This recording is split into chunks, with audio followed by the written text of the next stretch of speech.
നമസ്കാരം, സ്പോട്ട് ലൈവിലേക്ക് സ്വാഗതം. ഇത് ബിഗ് ബോസ് റിയാലിറ്റി ഷോയിലെ ദൃശ്യങ്ങളല്ല. ബിഗ് ബോസ് താരം ജിൻഡോ ഒരു മോഷണം നടത്തുന്ന ദൃശ്യങ്ങളാണ് ഇപ്പോൾ പുറത്തു വന്നിരിക്കുന്നത്.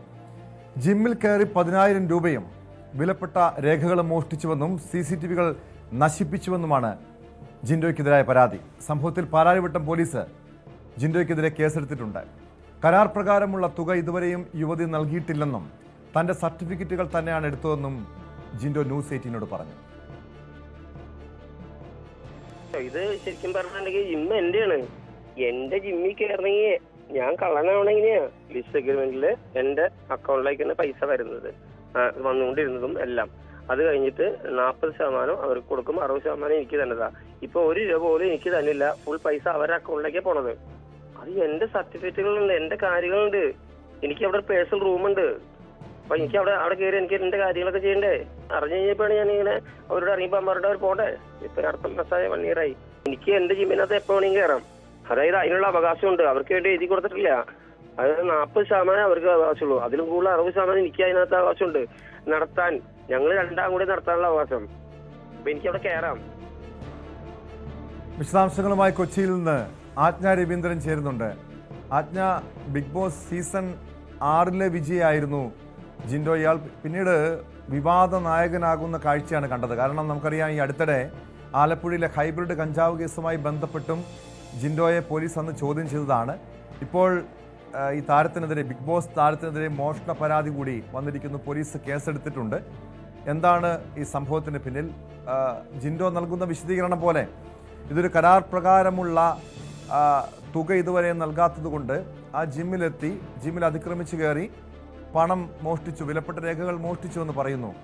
അങ്ങനെ ഇതിനെ നിസ്സാരമായി കാണാൻ കഴിയുമോ? കാരണം തൻ്റെ സ്വന്തമായ, തൻ്റെ ഉടമസ്ഥയിലുള്ള, തനിക്ക് കൂടി പങ്കുള്ള ജിമ്മിൽ നിന്നും ഇങ്ങനെ സാധനങ്ങൾ എടുക്കണമെങ്കിൽ ഒളിച്ചും പാത്തും ഇരുട്ടിൻ്റെ മറവിൽ കയറേണ്ട കാര്യമുണ്ടോ ആജ്ഞ?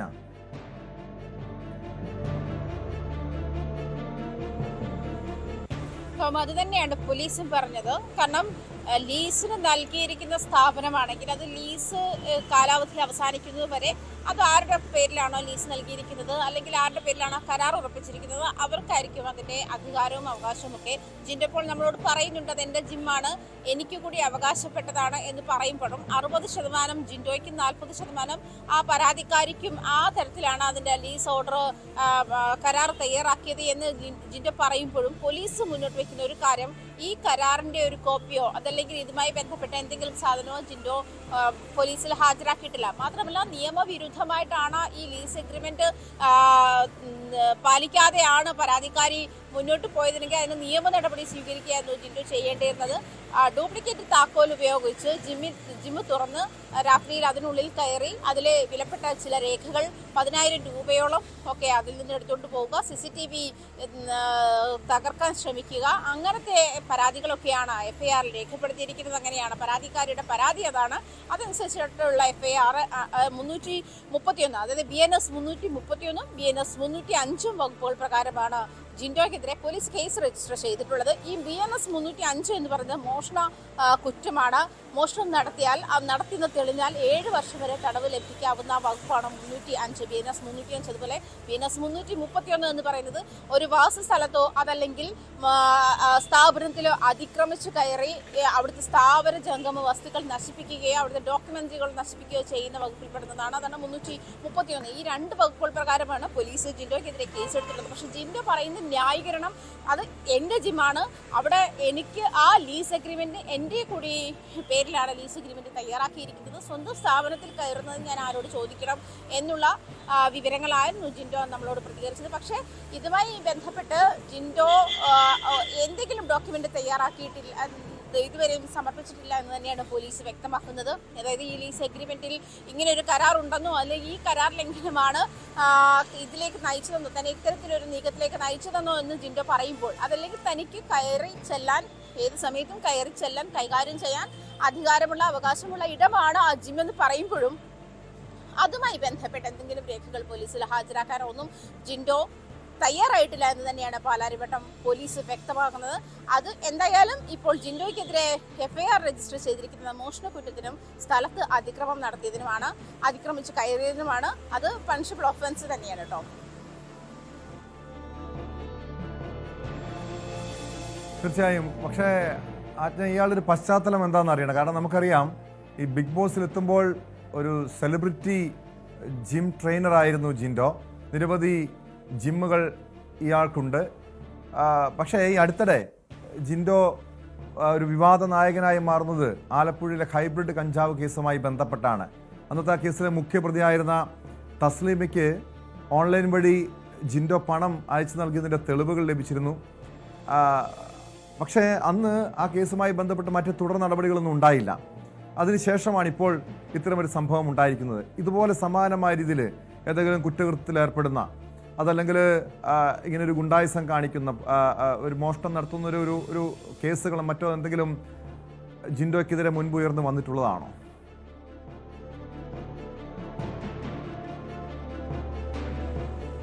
ടോം സൂചിപ്പിച്ചതുപോലെ പ്രധാനമായും ജിൻഡോയെ വിവാദത്തിലാക്കിയത് ആലപ്പുഴയിലെ ഈ ഹൈബ്രിഡ് കഞ്ചാവ് കേസായിരുന്നു. അതുമായി ബന്ധപ്പെട്ട് ജിൻഡോ തസ്ലീമയ്ക്ക് ഇത് വസ്തുക്കൾ എത്തിച്ചു കൊടുത്തു, ലഹരി വസ്തുക്കൾ എത്തിച്ചു കൊടുത്തു എന്ന് കൈമാറിയതുമായി ബന്ധപ്പെട്ട രേഖകളായിരുന്നു അന്ന് പോലീസിന് ലഭിച്ചിരുന്നത്. അങ്ങനെയാണ് ജിൻഡോ ബിഗ് ബോസ് താരം ആയതിനു ശേഷം കുറെ കൂടി വിവാദ പശ്ചാത്തലത്തിലേക്ക് വന്നത്. അതേസമയം ജിൻഡോ ഇന്ന് ആരോപിക്കുന്ന മറ്റൊരു കാര്യം എന്ന് പറയുന്നത് ഈ പരാതിക്കാരിക്കൊപ്പമുള്ള ആളെ MDMA കേസിൽ അകത്ത് കിടന്നിട്ടുള്ള ആളാണ്. അത്തരം പശ്ചാത്തലങ്ങളൊക്കെ നിങ്ങൾ അന്വേഷിച്ച് നോക്കൂ എന്ന് നമ്മളോട് തന്നെ നമ്മുടെ ലൈവിൽ അദ്ദേഹം സംസാരിക്കുകയുണ്ട്. പക്ഷേ ഈ ഒരു പശ്ചാത്തലം കൂടി കണക്കിലെടുക്കുമ്പോൾ ഇത്തരം കേസുകളിൽ ടാർഗറ്റ് ചെയ്യപ്പെട്ട, അതല്ലെങ്കിൽ നേരത്തെ തന്നെ ഇത്തരം കേസുകളിൽ പോലീസ് എൻക്വയറി നടത്തിയിരുന്ന ആള് തന്നെയാണ് ജിൻഡോ. ജിൻഡോയ്ക്കെതിരെ ഇത്തരം പരാതികൾ ഉയർന്നു വരുന്ന സാഹചര്യമുണ്ട്. മാത്രമല്ല ഈ പ്രത്യേകിച്ചും സ്പെസിഫിക് ആയിട്ടുള്ള ഇന്നുള്ള ഈ പരാതിയിൽ ജിൻഡോ ആരോപിക്കുന്ന ഒരു പ്രധാനപ്പെട്ട കാര്യം അതെൻ്റെ ജിമ്മാണ് എന്ന് പറയുമ്പോഴും അത് ലീസ് എഗ്രിമെന്റിലുള്ളതാണ്.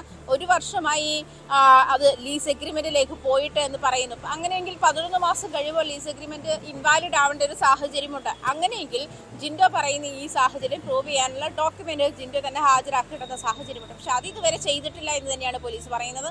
മാത്രമല്ല ഈ ഒരു ലീസ് എഗ്രിമെന്റ് നൽകുമ്പോൾ അതിൻ്റെ 60% ഓണർക്കും 40% ഈ നടത്തിപ്പുകാരിക്കും എന്ന് പറയുന്നത് ശരിക്കും അത് ലീസ് എഗ്രിമെന്റിന്റെ പാറ്റേണിൽ വരുന്നതുമല്ല. അങ്ങനെ അതല്ല ലീസ് എഗ്രിമെന്റിന്റെ, അല്ലെങ്കിൽ അങ്ങനത്തെ ഒരു കരാർ തയ്യാറാക്കുമ്പോൾ ഒരു ജിമ്മ് അല്ലെങ്കിൽ ഒരു സ്ഥാപനം ലീസിൽ വിടുമ്പോൾ ഉണ്ടാകുന്നത് അത് കരാർ എടുക്കുന്ന ആളാണ് അവർക്ക് പൂർണ്ണമായും കൈകാര്യം ചെയ്യുന്ന രീതിയിൽ തന്നെയായിരിക്കും ലീസ് എഗ്രിമെന്റുകൾ തയ്യാറാക്കുക. അല്ലാതെയുള്ള അതായത് ഈ ഓണർ 60%, 40% അങ്ങനത്തെ എഗ്രിമെന്റുകളൊക്കെ വേറെ കാറ്റഗറിയിലുമാണ് പെടുന്നത്. ലീസ് എഗ്രിമെന്റിൽ വരുന്നതുമല്ല.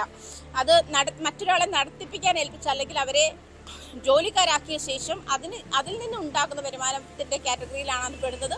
അതുമാത്രമല്ല ഈ പറയുന്ന ലീസ് എഗ്രിമെന്റ് 1 വർഷത്തിനുള്ളിൽ 11 മാസമാണ് എഗ്രിമെന്റ് സാധാരണ തയ്യാറാക്കുക. അത് 1 വർഷത്തിനുള്ളിൽ ഇൻവാലിഡ് ആണ്. അങ്ങനെയെങ്കിൽ ഈ ടോം സൂചിപ്പിച്ചതുപോലെ ഒളിഞ്ഞും പാത്തും ഈ അസമയത്ത് ജിൻഡോ അവിടെ വന്ന് ഈ പറയുന്ന ഒരു സാഹചര്യത്തിലേക്ക്, അതായത് മോഷ്ടിക്കാൻ വേണ്ടി ഡ്യൂപ്ലിക്കേറ്റ് താക്കോലിട്ട് ജിമ്മിന്റെ തുറന്ന് അകത്ത് കയറി, വാതിൽ തുറന്ന് അകത്ത് കയറി എന്ന് പറയുന്ന പരാതി നിലനിൽക്കുന്ന ഒരു സാഹചര്യം നിലവിലുണ്ട്. അങ്ങനെയെങ്കിൽ സ്വന്തം സ്ഥാപനമാണെങ്കിൽ ഈ പറയുന്ന ഒരു സാഹചര്യത്തിൽ ആരുമില്ലാത്തൊരു സമയത്ത് അതിൽ നിന്ന് വന്ന നമുക്ക് ദൃശ്യങ്ങളിൽ തന്നെ കാണാം അകത്ത് ആരെങ്കിലും ഉണ്ടോ എന്നൊക്കെ അങ്ങേയറ്റം വീക്ഷിച്ച ശേഷമാണ് ജിൻഡോ അത് അകത്ത് കയറുന്ന ഒരു സാഹചര്യം ഉണ്ടായത്. അങ്ങനെ ഒരു അവസ്ഥയിലേക്ക് ജിൻഡോയ്ക്ക് വരേണ്ട കാര്യമുണ്ടോ എന്നുള്ള കാര്യവും ചോദ്യമാകുന്നുണ്ട്. കാരണം അത് സ്വന്തം സ്ഥാപനമാണ്, എന്തായാലും പരിശോധിക്കേണ്ടതാണ്. കാരണം ജിൻഡോയുടെ വിശദീകരണം പൂർണ്ണമായും വിശ്വാസത്തിലെടുക്കാൻ കഴിയുന്നില്ല. പോലീസ് നിലവിൽ മോഷണ കുറ്റത്തിനാണ് ബിഗ് ബോസ് താരം ജിൻഡോയ്ക്കെതിരെ കേസെടുത്തിരിക്കുന്നത്. കോതമംഗലത്തെ 23-കാരിയുടെ ആത്മഹത്യയിൽ 1-ാം പ്രതി റമീസിനെ പോലീസ് കസ്റ്റഡിയിൽ വിട്ടു. 2 ദിവസത്തേക്കാണ് കോടതി കസ്റ്റഡി അനുവദിച്ചത്. കോതമംഗലം 1-ാം ക്ലാസ് ജുഡീഷ്യൽ മജിസ്ട്രേറ്റ് കോടതിയാണ് കസ്റ്റഡി അനുവദിച്ചത്. നാളെ പ്രതിയുമായി പോലീസ് തെളിവെടുപ്പ് നടത്തും. വിശദാംശങ്ങളുമായി കൊച്ചിയിൽ നിന്ന് ഡാനി ഇപ്പോൾ ചേരുന്നുണ്ട്.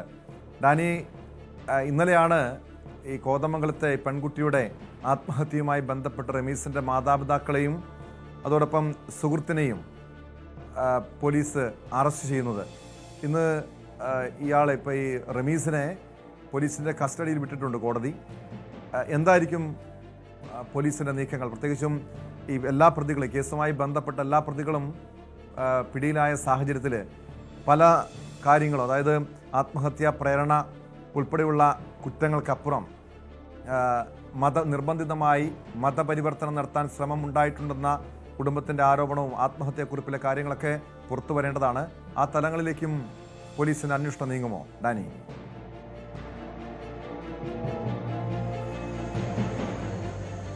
ടോം, 2 ദിവസത്തെ കസ്റ്റഡിയാണ് റമീസിനെ ഇപ്പോൾ പോലീസിന് അനുവദിച്ച് കിട്ടിയിട്ടുള്ളത്. ഇതിൽ ചോദ്യം ചെയ്യൽ പൂർത്തിയാക്കണം, അതോടൊപ്പം തന്നെ തെളിവെടുപ്പും നടത്തേണ്ടതുണ്ട്. ഒപ്പം തന്നെ ഇപ്പോൾ ഇന്നലെ അറസ്റ്റ് ചെയ്ത ഇയാളുടെ മാതാപിതാക്കൾ, ഇയാളുടെ സുഹൃത്ത്, ഇവരെ 3 പേരെ കൂടി കസ്റ്റഡി അപേക്ഷ സമർപ്പിക്കുകയാണ്. അവരെ കൂടി ചോദ്യം ചെയ്യേണ്ടതുണ്ട്. ഈ 3 പേരെയും ഒരുമിച്ചിരുത്തി ചോദ്യം ചെയ്യുക എന്നത് തന്നെയാണ് ഇവർ ഉദ്ദേശിക്കുകയും ചെയ്യുന്നത്. കാരണം ഇതിൽ ഇപ്പോൾ ചുമത്തിയിട്ടുള്ള ഈ ആത്മഹത്യാ പ്രേരണ കുറ്റം എന്നതിനപ്പുറത്തേക്ക് ഇതിന് ചില മാനങ്ങളുണ്ട്. അത് നിർബന്ധിത മതപരിവർത്തനം അടക്കമുള്ള കാര്യങ്ങളാണ്. പക്ഷെ അതിനുവേണ്ട വലിയ തെളിവുകളൊന്നും ലഭിച്ചിട്ടില്ല എന്ന നിലപാടിൽ തന്നെയാണ് അന്വേഷണ സംഘമുള്ളത്. പക്ഷേ വലിയ രീതിയിലുള്ള ആരോപണങ്ങളുണ്ട്. ആത്മഹത്യ ചെയ്ത പെൺകുട്ടിയുടെ കുറിപ്പിലും ഇത് സംബന്ധിച്ച് വളരെ വ്യക്തമായും ഇത് പ്രതിപാദിക്കുന്നുണ്ട്. പെൺകുട്ടിയുടെ കുടുംബം ഇത് സംബന്ധിച്ച് പരാതി നൽകിയിട്ടുണ്ട്. അപ്പോൾ ഇത്തരം കാര്യങ്ങൾ അവഗണിച്ചുകൊണ്ട് അന്വേഷണ സംഘത്തിന് മുന്നോട്ട് പോകാൻ കഴിയില്ല. ഈ ആത്മഹത്യാ പ്രേരണ കുറ്റം അതിൻ്റെ ഒരു നടപടിയുടെ ഭാഗമായി ഇയാളുടെ വീട്ടിലെത്തിച്ച് അവിടെ തെളിവെടുപ്പ് അടക്കമുള്ള കാര്യങ്ങൾ പൂർത്തീകരിക്കുക, അത് ഒരു നടപടിക്രമങ്ങളുടെ ഭാഗമായിട്ടുണ്ട്. പക്ഷെ അതിനും അപ്പുറത്തേക്ക് ഇപ്പോൾ ഈ ആരോപിക്കപ്പെടുന്ന, ഇപ്പോൾ ഉയർന്നു വരുന്ന ഈ കാര്യങ്ങളുടെ മതപരിവർത്തനം അടക്കമുള്ള കാര്യങ്ങൾ, അതിൽ വിശദമായ രീതിയിൽ തന്നെ ഇവരെല്ലാവരെയും തന്നെ, പ്രതികളെല്ലാവരെയും തന്നെ ചോദ്യം ചെയ്യേണ്ടതുണ്ട്. വരും ദിവസങ്ങൾ അത്തരം കാര്യങ്ങൾ നടക്കുമെന്ന് തന്നെയാണ് പ്രതീക്ഷിക്കുന്നത്. കാരണം ഇതിൽ അന്വേഷണം അടക്കമുള്ള കാര്യങ്ങൾ ഈ പെൺകുട്ടിയുടെ വീട്ടുകാർ നൽകിയ പരാതിയുണ്ട്. അതിൽ മുഖ്യമന്ത്രിക്കും DGPക്കും നൽകിയ പരാതിയിൽ ഇത് സംബന്ധിച്ച കാര്യങ്ങൾ നിർബന്ധിത മതപരിവർത്തനമാണ്, അതിൽ നിന്ന് പിന്മാറിയതാണ് ഈ പെൺകുട്ടിക്ക് മർദ്ദനമേൽക്കാനുള്ള കാരണം, ഇവരുടെ കുടുംബം ഒന്നാകെ ഇതിൽ നിർബന്ധിച്ചിട്ടുണ്ട്. അത് സംബന്ധിയായ കാര്യങ്ങൾ വിശദമായ രീതിയിൽ തന്നെ അന്വേഷണം നടത്തണം. പ്രത്യേകിച്ച് ഇയാളുടെ കുടുംബമുള്ളത് പാനായിക്കുളത്താണ് ഉള്ളത്. അവിടെ നേരത്തെ ഉള്ള ഈ ആദ്യ തീവ്രവാദ കേസുകളടക്കം രജിസ്റ്റർ ചെയ്യപ്പെട്ട ഒരിടമാണ്. അപ്പോൾ ഈ സ്ഥലത്തിൻ്റെ സാഹചര്യവും കാര്യങ്ങളും, അവിടെ ഇപ്പോഴും അത്തരം കാര്യങ്ങൾ, ഈ രീതിയിലുള്ള നിരോധിക്കപ്പെട്ട സംഘടനകളുടെ അദൃശ്യ സാന്നിധ്യമുണ്ടെന്ന് BJP ആരോപണവുമായി രംഗത്ത് വന്നിട്ടുണ്ട്. അവരും ഈ രീതിയിൽ തന്നെയാണ് ആക്ഷേപം പറയുന്നത്. അപ്പോൾ ഇത്തരം കാര്യങ്ങളിൽ വസ്തുതാപരമായ ഒരു അന്വേഷണം പൂർത്തീകരിക്കേണ്ടതുണ്ട്. പ്രത്യേകിച്ച് BJP അടക്കം ഇതൊരു രാഷ്ട്രീയ വിഷയമായി ഉയർത്തിക്കൊണ്ടുവരികയും ചെയ്യുന്നുണ്ട്. സിറോ മലബാർ സഭ തന്നെ വളരെ പ്രത്യക്ഷമായിട്ട് തന്നെ ഇത്തരം ഒരു ആരോപണം മുന്നോട്ട് വയ്ക്കുകയും ചെയ്യുന്നുണ്ട്. അപ്പോൾ ഈ കാര്യങ്ങളിൽ നിന്ന് അന്വേഷണ സംഘത്തിന് മാറി നിൽക്കാൻ കഴിയുകയില്ല. അതിൽ കൃത്യമായ രീതിയിലുള്ള അന്വേഷണവും വിശകലനവും ഉണ്ടാകേണ്ടതുണ്ട്. നിലവിൽ 10 അംഗ അന്വേഷണ സംഘമാണ് ഇതിനുവേണ്ടി രൂപീകരിച്ചിട്ടുള്ളത്. അവർ അന്വേഷണവുമായിട്ട് മുന്നോട്ട് പോകുന്നുണ്ട്. വരും ദിവസങ്ങളിൽ അതിൻ്റെ ഇന്നത്തെ ചോദ്യം ചെയ്യൽ അടക്കമുള്ള കാര്യങ്ങൾ പുരോഗമിക്കുമ്പോൾ അതിൻ്റെ ഒരു വിശകലനം അടക്കമുള്ള ഒരു കാര്യങ്ങൾ ഉണ്ടാകുമെന്ന് തന്നെയാണ് നമ്മൾ പ്രതീക്ഷിക്കുകയും ചെയ്യുന്നത്. റമീസിന്റെ തീർച്ചയായും ഡാനി, മറ്റ് പ്രതികളെ കൂടി ചോദ്യം ചെയ്താലേ ഇക്കാര്യത്തിൽ ഒരു വ്യക്തത വരികയുള്ളൂ. ഡാനി സൂചിപ്പിച്ചതുപോലെ ഈ പാനായിക്കുളം പ്രദേശം മുൻപ് തന്നെ ഈ സംശയ നിഴലിലുള്ളൊരു മേഖലയാണ്, തീവ്രവാദ പശ്ചാത്തലമുള്ളൊരു പ്രദേശമാണ്. അതുകൊണ്ട് തന്നെ മറ്റ് സാധ്യതകൾ പരിശോധിക്കണമെന്നാണ് BJP ഉൾപ്പെടെയുള്ള രാഷ്ട്രീയ കക്ഷികൾ, പ്രത്യേകിച്ചും BJP ഈ വിഷയത്തിൽ ആവശ്യം ഉന്നയിച്ചത്. കുടുംബവും അത്തരം അന്വേഷണമെന്ന ആവശ്യവുമായി മുഖ്യമന്ത്രിയെ സമീപിച്ചിരുന്നു, മുഖ്യമന്ത്രിക്ക് പരാതി നൽകിയിരുന്നു. അക്കാര്യത്തിൽ എന്തെങ്കിലും നടപടി ഉണ്ടായിട്ടുണ്ട്? അതോടൊപ്പം അറിയേണ്ടത്, ഈ റമീസിനെ മാത്രം ചോദ്യം ചെയ്താൽ ഒരുപക്ഷെ ഇക്കാര്യത്തിൽ ഒരു വ്യക്തത ഉണ്ടാകില്ല. മറ്റു പ്രതികളെയും, കൂട്ടുപ്രതികളായിട്ടുള്ള മാതാപിതാക്കളെയും സുഹൃത്തിനെയും കസ്റ്റഡിയിൽ വാങ്ങാനുള്ള നീക്കങ്ങൾ പോലീസിന്റെ ഭാഗത്തുനിന്നുണ്ടോ?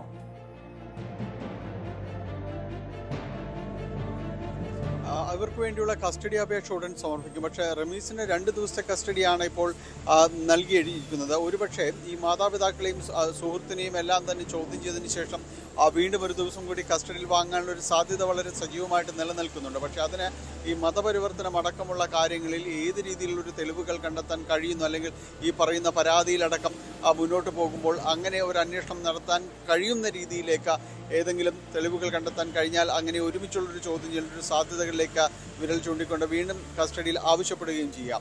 മറ്റൊന്ന് ഈ അന്വേഷണം സംബന്ധിച്ച കാര്യമാണ്. ദേശീയ സുരക്ഷാ ഏജൻസികൾ അന്വേഷണം നടത്തുമ്പോൾ അത് പ്രധാനമായും തന്നെ സർക്കാരിൻ്റെയും ഒരു നിർദ്ദേശപ്രകാരം തന്നെയാണ്, സർക്കാരിൻ്റെ കൂടി ഒരു അനുമതിയോടുകൂടിയാണ് കടന്നു വരിക. ഒപ്പം ഈ കേസുമായി ബന്ധപ്പെട്ടുകൊണ്ട് നിലവിലുള്ള FIR അതിൻ്റെ ഒരു രത്നച്ചുരുക്കമെല്ലാം തന്നെയാണ് അതിനൊരു പ്രധാന കാരണമായിട്ട് വരുന്നത്. നിലവിൽ മതപരിവർത്തനത്തിന്, നിർബന്ധിത മതപരിവർത്തനത്തിന് ആനുപാതികമായ രീതിയിലുള്ളൊരു തെളിവുകൾ കണ്ടെത്താൻ കഴിഞ്ഞിട്ടില്ല എന്നാണ് പോലീസിൻ്റെ ഒരു നിഗമനം, പ്രാഥമികമായൊരു നിഗമനം.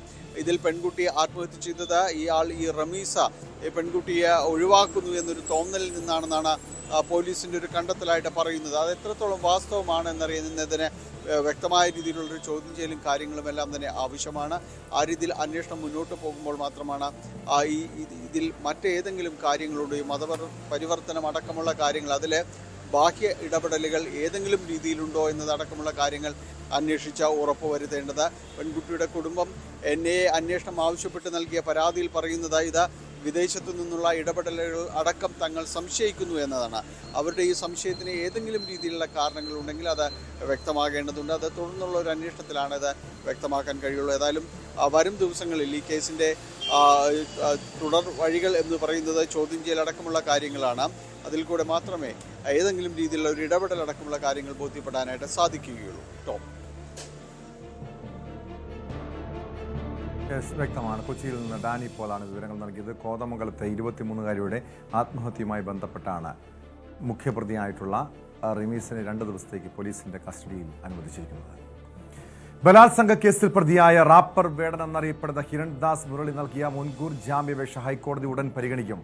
ജസ്റ്റിസ് ബെച്ചു കുര്യൻ തോമസ് അധ്യക്ഷനായ സിംഗിൾ ബെഞ്ചാണ് മുൻകൂർ ജാമ്യാപേക്ഷയിൽ വിധി പറയുക. വിവരങ്ങളുമായി കൊച്ചിയിൽ നിന്ന് ആജ്ഞ രവീന്ദ്രൻ ചേരുന്നുണ്ട്. ആജ്ഞ, ഇന്നലെ ഈ കേസ് പരിഗണിച്ചപ്പോൾ ഈ പെൺകുട്ടിയുടെ അഭിഭാഷകൻ ചൂണ്ടിക്കാണിച്ച കാര്യം, റാപ്പർ വേടൻ ഒരു സ്ഥിരം കുറ്റവാളിയാണ്, ഇതിനു മുൻപ് നിരവധി പെൺകുട്ടികളെ ലൈംഗികമായി ചൂഷണം ചെയ്തിട്ടുള്ളതാണ്.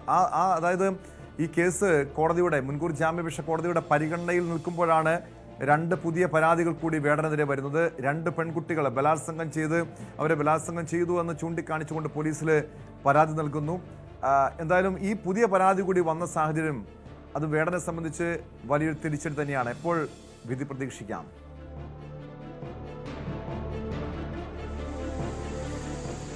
ടോം, 4 മണിയോട് കൂടിയാണ് ഹർജി പരിഗണിക്കുന്നതെന്നാണ് ഇപ്പോൾ അറിയാൻ കഴിയുന്നത്. എന്തായാലും ടോം സൂചിപ്പിച്ചതുപോലെ തന്നെ വേടൻ സ്ഥിരം കുറ്റവാളിയാണ് എന്ന് തന്നെയായിരുന്നു കഴിഞ്ഞ ദിവസം അതിജീവിതയുടെ അഭിഭാഷകൻ കോടതിയെ അറിയിച്ചിരുന്നത്. അതേസമയം സുപ്രീം കോടതിയുടെ നിർദ്ദേശമനുസരിച്ച് ബലാത്സംഗ കേസുകളിൽ അതിജീവിതയുടെ അഭിപ്രായം കൂടി ആരായേണ്ട സാഹചര്യം ഉള്ളതുകൊണ്ട്, അവരോട് നേരിട്ട് തന്നെ അവരുടെ കാര്യങ്ങൾ അന്വേഷിക്കേണ്ട സാഹചര്യം ഉള്ളതുകൊണ്ട് തന്നെ അതിജീവിതയെ കൂടി ഹർജിയിൽ കക്ഷി ചേർത്തിരിക്കുകയാണ് കോടതി. അതുകൊണ്ട് തന്നെ കഴിഞ്ഞ ദിവസം ഈ 2 പെൺകുട്ടികൾ പുതിയ പരാതി മുഖ്യമന്ത്രിക്ക് നേരിട്ട് നൽകുന്ന ഒരു സാഹചര്യമുണ്ടായി. മാത്രമല്ല, നിരവധി പെൺകുട്ടികൾ ഇത്തരത്തിൽ വേടൻ തന്റെ ഈ പ്രശസ്തി ഉപയോഗിച്ച് പെൺകുട്ടികളെ ദുരുപയോഗം ചെയ്യുന്ന ഒരു സാഹചര്യമുണ്ട് എന്ന് തന്നെയാണ് അഭിഭാഷകൻ, അതായത് അതിജീവിതയുടെ അഭിഭാഷകൻ കോടതിയെ അറിയിച്ചിരിക്കുന്നത്. അങ്ങനെയാണ് അത്തരത്തിലുള്ള സാഹചര്യം ഉണ്ടോ എന്നുള്ള പരിശോധനയ്ക്കുള്ള സാഹചര്യം കൂടി കോടതിയുടെ മുന്നിലുണ്ട്. എന്നിരുന്നാൽ പോലും മുൻകൂർ ജാമ്യം പരിഗണിക്കുന്ന ഒരു സാഹചര്യത്തിൽ ഇന്നലെ വന്നിട്ടുള്ള ഈ 2 പരാതികളും കൂടി പരിഗണിക്കപ്പെടേണ്ടുന്ന അവസ്ഥ കൂടിയുണ്ട്. വിവാഹ വാഗ്ദാനം നൽകി പീഡനം എന്ന് പറയുന്നത് അത് ബലാത്സംഗത്തിന്റെ വകുപ്പിൽ പെടില്ല എന്നുള്ളതാണ് വേടന്റെ ഭാഗം, അങ്ങനെയാണ് വേടന്റെ വാദം അങ്ങനെയാണ്. അതായത് സുപ്രീം കോടതിയുടെ വിധിന്യായത്തിൽ മുറുകെ പിടിച്ചുകൊണ്ടാണ് വേടന്റെ അഭിഭാഷകൻ കോടതിയിൽ വേടന് വേണ്ടി, അതായത് മുൻകൂർ ജാമ്യാപേക്ഷയുമായി വേടൻ കോടതിയുടെ മുന്നിലെത്തിയിരിക്കുന്നതും അത്തരം വാദമുഖങ്ങളാണ് ഉന്നയിക്കുന്നതും. പക്ഷേ അതിനുള്ള ഒരു സാഹചര്യം ടോം ഇപ്പോൾ സൂചിപ്പിച്ചതുപോലെ നിരവധി പെൺകുട്ടികൾ ഇത്തരത്തിൽ ലൈംഗിക ചൂഷണത്തിന് ഇരയായിട്ടുണ്ട് എന്ന് പറയുമ്പോൾ വേടൻ ഇയാളുടെ ഈ പ്രശസ്തി ഉപയോഗിച്ച് പെൺകുട്ടികളുമായി സൗഹൃദത്തിലാവുകയും അവരെ തരം കിട്ടുമ്പോൾ ഇത്തരത്തിൽ, അതായത് ഇപ്പോൾ നിലവിലുള്ള വേടൻ മുൻകൂർ ജാമ്യം തേടേണ്ടുന്ന സാഹചര്യം വന്ന പരാതിയിലെ പെൺകുട്ടിയും പറയുന്നത് തന്നോട് ആദ്യഘട്ടത്തിൽ ഈ ലൈംഗിക അതിക്രമം നടത്തിയ ശേഷമാണ് വിവാഹം കഴിക്കാമെന്ന് പോലും വേടൻ പറയുന്നത്. അതിനുശേഷമാണ് ഈ പറയുന്ന ഒരു റിലേഷൻഷിപ്പിലേക്ക് പോലും അവരെത്തുന്നത് എന്ന് ആ പെൺകുട്ടി പറയുന്നുണ്ട്. അതേ അവസ്ഥ തന്നെയാണ് കഴിഞ്ഞ ദിവസം ഈ ഗവേഷക വിദ്യാർത്ഥിയായ, അതായത് ദളിത് സംഗീതത്തെപ്പറ്റി ഗവേഷണം നടത്തുന്ന ഒരു വിദ്യാർത്ഥിനിക്കും ഉണ്ടായ ഇത്തരം കാര്യങ്ങൾക്ക് വേണ്ടി വേടനോട് കോണ്ടാക്ട് ഉണ്ടായതും ആ സൗഹൃദമാണ് വേടൻ ദുരുപയോഗം ചെയ്തത് എന്ന് പറയുന്നത്. അങ്ങനെയാകുമ്പോൾ ഈ കൺസെന്റോട് കൂടിയുള്ള ലൈംഗിക ബന്ധം എന്ന് പറയുന്ന ന്യായം അവിടെ നിൽക്കില്ല എന്നാണ് മനസ്സിലാക്കുന്നത്.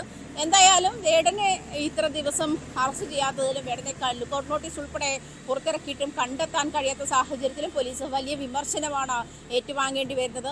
എന്നിരുന്നാൽ പോലും മുൻകൂർ ജാമ്യം തള്ളുന്ന ഒരു സാഹചര്യം നോട്ടീസ് വരെയും പുറത്തിറക്കിയിട്ടും വേടൻ എവിടെയെന്ന് കണ്ടെത്താൻ കഴിഞ്ഞിട്ടില്ല.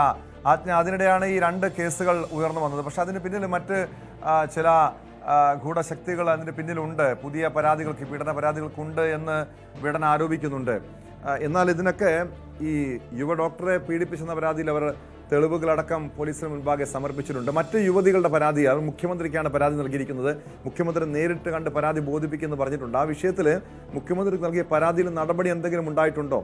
മറ്റ് 2 യുവതികളുടെ കേസുമായി, പരാതിയുമായി ബന്ധപ്പെട്ട് ആജ്ഞ വേടന്റെ മുൻകൂർ ജാമ്യാപേക്ഷ കോടതിയിലിരിക്കുന്ന ഒരു സാഹചര്യത്തിൽ മാത്രമല്ല, വേടന് വേണ്ടിയിട്ട് ലുക്കൌട്ട് നോട്ടീസ് പുറപ്പെടുവിച്ചിരിക്കുന്ന ഒരു സാഹചര്യം കൂടിയുണ്ട്.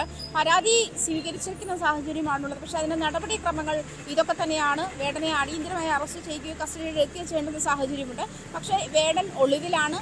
അത് നമ്മൾ നേരത്തെ സൂചിപ്പിച്ചതുപോലെ പോലീസിന്റെ അറിവോടുകൂടിയാണ് വേടൻ ഒളിവിലായിരിക്കുന്നതെന്നുള്ള ആരോപണവും വിമർശനവും ശക്തമാണ്.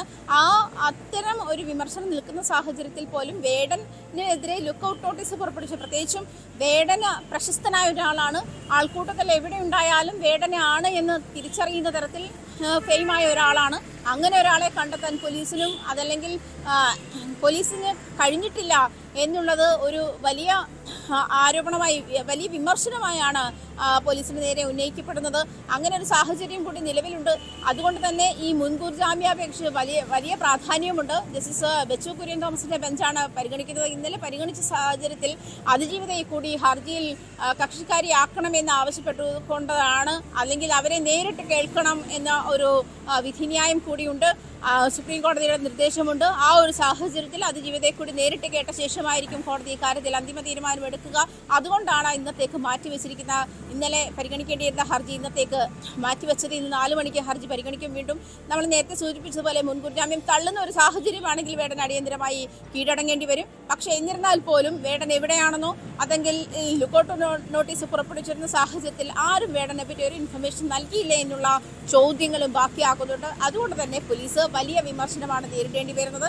എന്നാൽ ഈ പറയുന്നത് പോലെ മുൻകൂർ ജാമ്യം തള്ളുന്ന ഒരു സാഹചര്യം ഉണ്ടായാൽ അടിയന്തരമായി വേടനെ അറസ്റ്റ് ചെയ്തേ പറ്റുള്ളൂ. അങ്ങനെയെങ്കിൽ നേരത്തെ നമ്മൾ സൂചിപ്പിച്ചതുപോലെ ഈ പരാതിക്കാരികളായ പെൺകുട്ടികൾ വേടൻ കോടതിയിൽ ഉന്നയിക്കുന്ന പ്രധാനപ്പെട്ട സാഹചര്യം എന്ന് പറയുന്നത് അത് കൺസെന്റോട് കൂടി ഉണ്ടായിരുന്ന ലൈംഗിക ബന്ധമാണ്, അതല്ലെങ്കിൽ റിലേഷൻഷിപ്പിലായിരുന്ന സാഹചര്യത്തിൽ ഉണ്ടായിരുന്ന ബന്ധമാണ്. അതിനെ ബലാത്സംഗം എന്ന് പറയാൻ കഴിയില്ല എന്നാണ് വേടന്റെ വക്കീല് കോടതിയിൽ ആരോപിക്കുന്നത്. അങ്ങനെയാണ് വാദിക്കുന്നത്.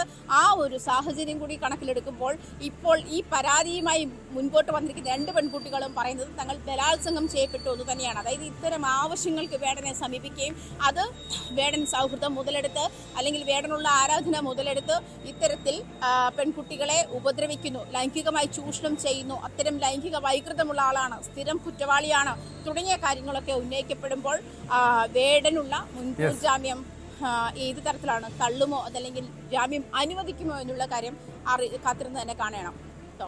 വ്യക്തമാണ്.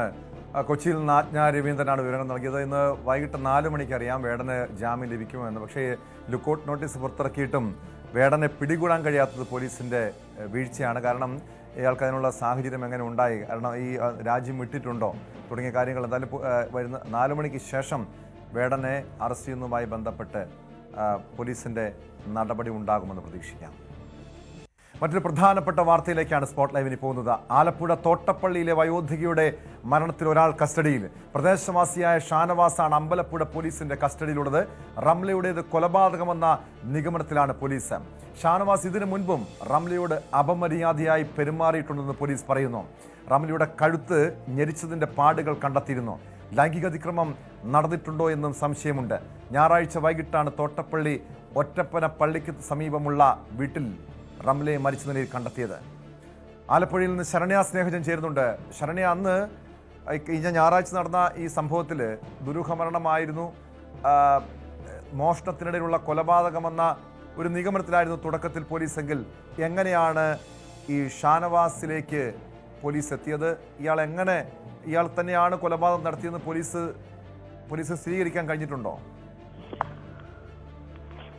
ടോം, കഴിഞ്ഞ ഞായറാഴ്ചയാണ് റംലയെ ഒറ്റയ്ക്ക് താമസിക്കുന്ന വീട്ടിൽ മരിച്ച നിലയിൽ കണ്ടെത്തിയത്. അയൽവാസിയായ ആളുകൾ ചെന്ന് നടത്തിയ പരിശോധനയിലാണ് വീടിനകത്ത് മരിച്ച നിലയിൽ ഇവരെ കണ്ടെത്തിയിട്ടുള്ളത്. കഴുത്തിൽ ഞെരിച്ച പാടുകൾ ഉൾപ്പെടെ ഉണ്ടായിരുന്നു. തുടർന്ന് പോസ്റ്റ്മോർട്ടത്തിൽ ഇതിപ്പോൾ കൊലപാതകമാണെന്നൊരു നിഗമനത്തിലാണ് പോലീസ് എത്തിയിരിക്കുന്നത്. മാത്രമല്ല, കസ്റ്റഡിയിൽ, അതായത് ഈ നിലവിൽ ആ പ്രദേശവാസിയായ ഒരാളെ കസ്റ്റഡിയിൽ എടുത്തിട്ടുണ്ട്.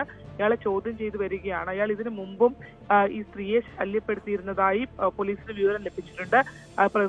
മുൻപ് പ്രദേശത്ത് ഇവരുടെ വീടിനടുത്ത് തന്നെ താമസിക്കുകയും പിന്നീട് കായംകുളത്തേക്ക് പോവുകയും ചെയ്ത വ്യക്തിയാണ് ഇപ്പോൾ അമ്പലപ്പുഴ പോലീസ് ചോദ്യം ചെയ്തു വരുന്നത്. കുറച്ച് കഴിഞ്ഞാൽ മാത്രമേ അതിന്റെ സ്ഥിരീകരണത്തിലേക്ക് നമുക്ക് എത്താൻ കഴിയുകയുള്ളൂ എന്നുള്ളതാണ്. പക്ഷേ ഇപ്പോൾ പോലീസിന്റെ കസ്റ്റഡിയിലുള്ള ആൾ ഇതിനു മുമ്പും ഈ സ്ത്രീയെ ഉപദ്രവിക്കാൻ ശ്രമിച്ചിട്ടുള്ള ആളാണ്.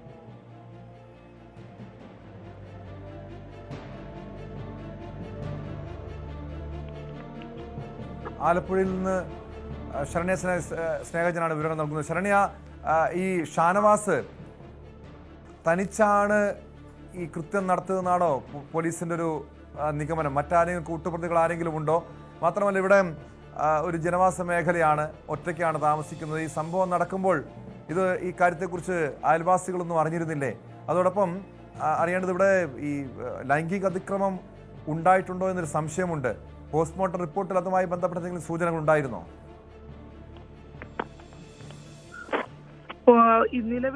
നിലവിൽ അത്തരം ചില സൂചനകൾ ലഭ്യമായിട്ടുണ്ട് എന്നുള്ള വിവരമാണ് നമുക്കിപ്പോൾ അറിയാൻ കഴിഞ്ഞിട്ടുള്ളത്. എന്തായാലും ഇതിനകത്ത് കൂടുതൽ വിശദാംശങ്ങളിലേക്ക് ഇനിയും പോകേണ്ടതുണ്ട്. കൂടുതൽ കാര്യങ്ങളിലേക്ക്, സ്ഥിരീകരണത്തിലേക്ക് പോകേണ്ടതുണ്ട്. ഈ പ്രദേശവാസി ഇപ്പോഴും പോലീസ് ചോദ്യം ചെയ്തുകൊണ്ടിരിക്കുകയാണ്. ഇയാളിൽ നിന്ന് വിശദാംശങ്ങൾ തേടിക്കൊണ്ടിരിക്കുകയാണ്. നിലവിൽ ആ രീതിയിൽ ആക്രമിക്കപ്പെട്ടോ എന്നുള്ള സംശയം, ബലമായ സംശയം അന്വേഷണ സംഘത്തിന് ഉണ്ട് എന്നുള്ളതാണ്. ഒറ്റയ്ക്ക് താമസിക്കുന്ന സ്ത്രീയായിരുന്നു. അതുകൊണ്ട് തന്നെ ആ വീട്ടിൽ മരിച്ച നിലയിൽ കണ്ടെത്തുന്നത് അയൽവാസികളാണ്. അതായത് ഇവർ രാവിലെ ആ വീട്ടിലേക്ക് പ്രദേശവാസികളായ ചിലർ അവിടെ ചില നോട്ടീസ് മറ്റും നൽകാനായി ചെന്നിരുന്നു. പക്ഷെ ആ വാതിൽ തുറന്നിരുന്നില്ല. പിന്നീട് തൊട്ടടുത്തുള്ള മറ്റൊരു സ്ത്രീയുമായി ചെന്ന് വൈകുന്നേരത്തോടു കൂടി ആ വീട്ടിൽ പരിശോധന നടത്തിയപ്പോഴാണ് മരിച്ച നിലയിൽ കണ്ടെത്തിയിട്ടുള്ളത്. കഴുത്തില് പാടും ഉണ്ടായിരുന്നു. മുളക് പൊടിയൊക്കെ, അതായത് വീണ് കിടന്ന സ്ഥലത്ത് മുളക് പൊടിയൊക്കെ ഇട്ടിരുന്നു. അതിൽ മോഷണശ്രമമാണോ എന്നൊക്കെയുള്ള സംശയമുണ്ടായിരുന്നു. പക്ഷേ അങ്ങനെ അല്ല എന്നുള്ളൊരു വിവരമാണ് നമുക്ക് ലഭ്യമാകുന്നത്. എന്തായാലും വരും മണിക്കൂറുകളിൽ കൂടുതൽ വിശദാംശങ്ങൾ നൽകാനാകും. ടോം,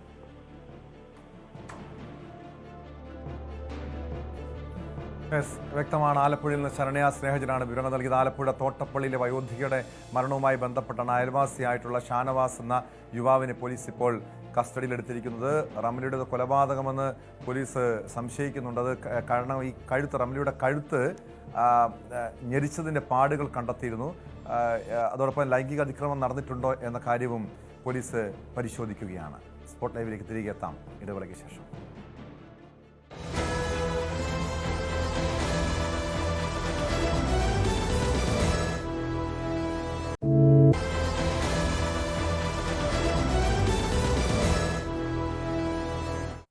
സ്പോട്ട് ലൈവ് തുടരുന്നു. കാസർഗോഡ് കുണ്ടൻകുഴി ഗവൺമെന്റ് ഹയർ സെക്കൻഡറി സ്കൂളിൽ 10ാം ക്ലാസ് വിദ്യാർത്ഥിയുടെ കർണപുടം അടിച്ചു പൊട്ടിച്ചുവെന്ന പരാതിയിൽ പ്രധാന അധ്യാപകനെതിരെ ബേഡകം പോലീസ് കേസെടുത്തു. ജാമ്യമില്ലാ വകുപ്പ് പ്രകാരമാണ് കേസെടുത്തിരിക്കുന്നത്. ജുവനൈൽ ജസ്റ്റിസ് ആക്ട് ഉൾപ്പെടെയുള്ള വകുപ്പുകൾ ചുമത്തിയിട്ടുണ്ട്. സംഭവത്തിൽ വിദ്യാഭ്യാസ മന്ത്രിയുടെ നിർദ്ദേശത്തെ തുടർന്ന് DDE തെളിവെടുപ്പ് നടത്തി വിദ്യാഭ്യാസ ഡെപ്യൂട്ടി ഡയറക്ടർക്ക് റിപ്പോർട്ട് സമർപ്പിച്ചിരുന്നു. ബാലാവകാശ കമ്മീഷനും കുട്ടിയുടെ മൊഴി രേഖപ്പെടുത്തി.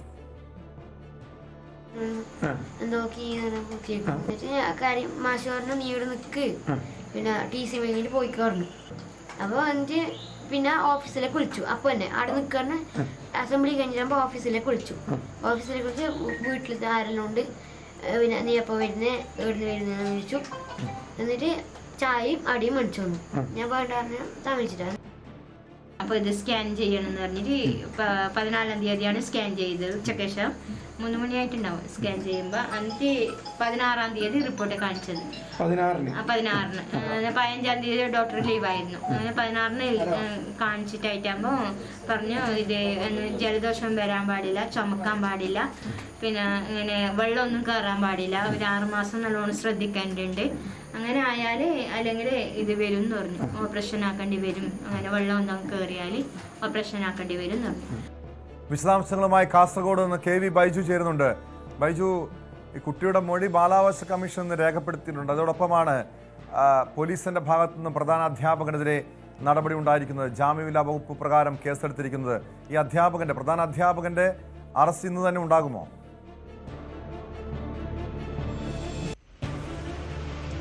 ടോമെ, ഈ പ്രധാന അധ്യാപകൻ ഇപ്പോൾ അവധിയിൽ പ്രവേശിച്ചിട്ടാണുള്ളത്. ഏതായാലും ഒരുപക്ഷെ മുൻകൂർ ജാമ്യം ഉൾപ്പെടെയുള്ള അത്തരം ശ്രമങ്ങൾ ഇയാളുടെ ഭാഗത്തുനിന്ന് ഉണ്ടാകുന്നുണ്ടാകുമെന്ന് വേണം മനസ്സിലാക്കാൻ.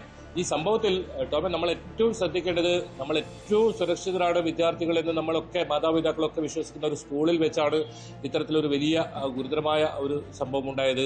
ആ ഒരു സംഭവത്തിൽ ഇത്രയും ദിവസം കഴിഞ്ഞും ഇതിലൊരു നടപടിയും ഇപ്പോൾ സ്വീകരിക്കാൻ കഴിഞ്ഞിട്ടില്ല എന്നതാണ് ഇതിൽ ഏറ്റവും പ്രധാനം. എന്തായാലും ഇപ്പോൾ ബേഡകം പോലീസ് ഇതിൽ കേസ് രജിസ്റ്റർ ചെയ്തിട്ടുണ്ട്. ഇതിൽ ടോം സൂചിപ്പിച്ച പോലെ തന്നെ ജുവനൈൽ ജസ്റ്റിസ് ആക്ട് 75 ഒപ്പം BNS-ലെ വകുപ്പുകൾ, ഇത്തരം വകുപ്പുകളൊക്കെ ചുമത്തിയാണ് ഇതിൽ ഇയാൾക്കെതിരെ ജാമ്യമില്ലാ വകുപ്പ് പ്രകാരം കേസെടുത്തിട്ടുള്ളത്.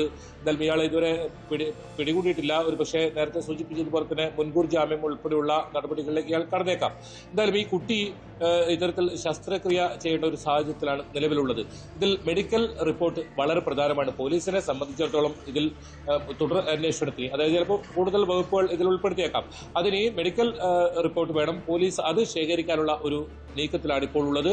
അതിനിടെയാണ് ബാലാവകാശ കമ്മീഷൻ അല്പസമയം മുമ്പ് കുട്ടിയുടെ വീട്ടിലെത്തി നേരിട്ടെത്തി കുട്ടിയുടെയും അമ്മയുടെയും മൊഴി രേഖപ്പെടുത്തിയത്. കഴിഞ്ഞ ദിവസം ഈ സംഭവം ന്യൂസ് 18 പുറത്തുവിട്ടതിന് തൊട്ടു പിന്നാലെ തന്നെ ബാലാവകാശ കമ്മീഷൻ ഇതിൽ കേസെടുക്കുന്ന സാഹചര്യം ഉണ്ടായിരുന്നു. സ്വമേധയാലാണ് ഇത്തരത്തിൽ കേസെടുത്തത്. അതിനുശേഷമാണ് ബേഡകം പോലീസിൽ ഈ അമ്മ ഇന്നലെ പരാതി നൽകുന്നതും ബേഡകം പോലീസ് കേസെടുക്കുന്നതും ഇത്തരത്തിൽ ജാമ്യമില്ലാ വകുപ്പുകൾ ചുമത്തുന്നതും. എന്നാലും ഈ അധ്യാപകനെ കണ്ടെത്താനുള്ള ശ്രമം പോലീസ് ആരംഭിച്ചിട്ടുണ്ടെന്നാണ് മനസ്സിലാക്കാൻ സാധിക്കുന്നത്. ഇതിനിടയിൽ തന്നെ ഇവിടെ വലിയ പ്രതിഷേധം ഉയരുന്നുണ്ട്. ഇന്നിപ്പോൾ വൈകിട്ട് മഹിളാ മോർച്ചയുടെ ഒരു പ്രതിഷേധ മാർച്ച് ഈ സ്കൂളിലേക്കുണ്ട്. പ്രധാനമായും കോൺഗ്രസും BJP-യും SFIയും ഉൾപ്പെടെ ആവശ്യപ്പെടുന്നത് ഈ അശോകൻ എന്ന് പറയുന്ന ഈ പ്രധാന അധ്യാപകനെ സർവീസിൽ നിന്ന് പിരിച്ചുവിടണമെന്നൊരു ആവശ്യമാണ് ഇവർ ഉന്നയിക്കുന്നത്. അത് നമ്മൾ കഴിഞ്ഞ ദിവസങ്ങളിൽ റിപ്പോർട്ട് ചെയ്തതാണ്. കുണ്ടംകുഴി സ്കൂളിനെ സംബന്ധിച്ചിടത്തോളം റാഗിംഗ് ഉൾപ്പെടെയുള്ള കേസുകൾ റിപ്പോർട്ട് ചെയ്തു. 7ഓളം വിദ്യാർത്ഥികളെ സസ്പെൻഡ് ചെയ്ത നടപടികളിലൊക്കെ ഉണ്ടായ ഒരു സ്കൂളാണ്. വലിയ ജാഗ്രതാ കുറവുണ്ടായിട്ടുണ്ട്. മാത്രമല്ല വളരെ നിസ്സാരമായ ഒരു കാരണത്തിനാണ് ഈ കുട്ടിയെ ഇത്തരത്തിൽ അസംബ്ലിയിൽ വെച്ച് ക്രൂരമായി ആക്രമിച്ചത്.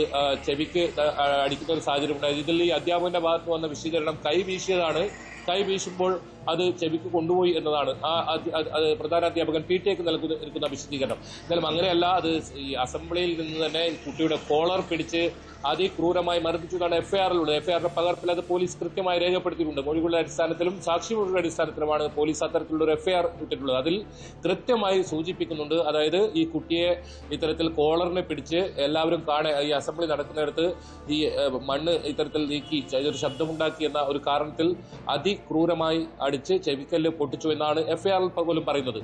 എന്നാലും ഇയാളെ കണ്ടെത്താനുള്ള ശ്രമം പോലീസ് ആരംഭിച്ചിട്ടുണ്ട്. അതോടൊപ്പം ഈ വലിയ തോതിലുള്ള പ്രതിഷേധവും ഇവിടെ ഉയരുന്നുണ്ട്. അത് പ്രധാനമായും ഈ പ്രധാന അധ്യാപകനെ മറ്റു കുട്ടികളുടെ മുന്നിൽ വെച്ചാണ് ഈ അധ്യാപകൻ വിദ്യാർത്ഥിക്കെതിരെ ഇങ്ങനെ ക്രൂരമായി മർദ്ദിച്ചതെന്ന് പറയുന്നുണ്ട്. നിലവിൽ ഇയാൾ അവധിയിൽ പ്രവേശിച്ചിരിക്കുകയാണ്. ഈ കേസെടുത്ത പശ്ചാത്തലത്തിൽ ഈ അധ്യാപകനെതിരെ കടുത്ത നടപടി ഉണ്ടാകുമോ? ടോമെ, അത് തന്നെയാണ് ഇതിൽ ഏറ്റവും പ്രധാനം. കാരണം ഇത് തുടക്കത്തിൽ തന്നെ മന്ത്രി V. ശിവൻകുട്ടി ഇതിൽ പ്രതികരിക്കുന്ന സാഹചര്യമുണ്ടായിരുന്നു. അദ്ദേഹം DD-യോട് ഇതിൽ വിശദമായ റിപ്പോർട്ട് ആവശ്യപ്പെട്ടിരുന്നു.